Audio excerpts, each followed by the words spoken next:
And this is Paul talking to the people in Athens. So let's read a couple verses, shall we?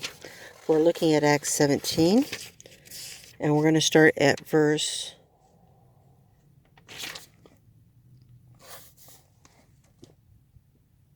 22. Then Paul stood in the midst of Mars hill and said, Ye men of Athens, I perceive that in all things ye are too superstitious. For as I passed by and beheld your devotions, I found the altar with this inscription, To the unknown God, whom therefore ye ignorantly worship.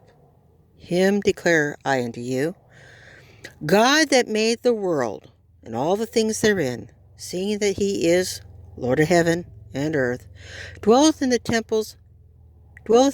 temples made with hands, neither is worshipped with men's hands,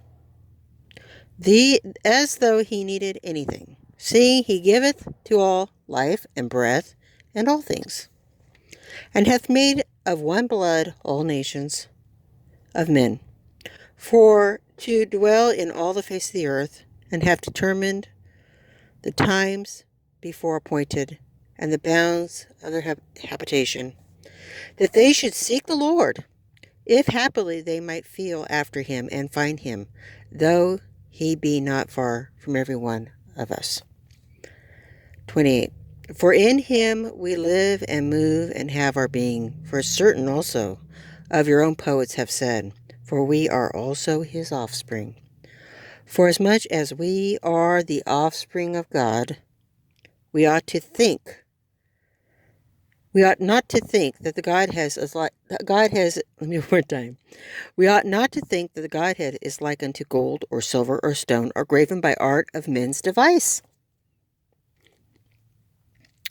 The time of this ignorance God winked at, but now commandeth all men everywhere to repent, because he has appointed a day in which he will judge the world in righteousness by that man whom he has ordained, wherein he has given assurance unto all men, in that he has raised him from the dead. We read 22 through 31 in Acts 17. Okay, you have full assurance that he raised him from the dead. That's what assurance you have.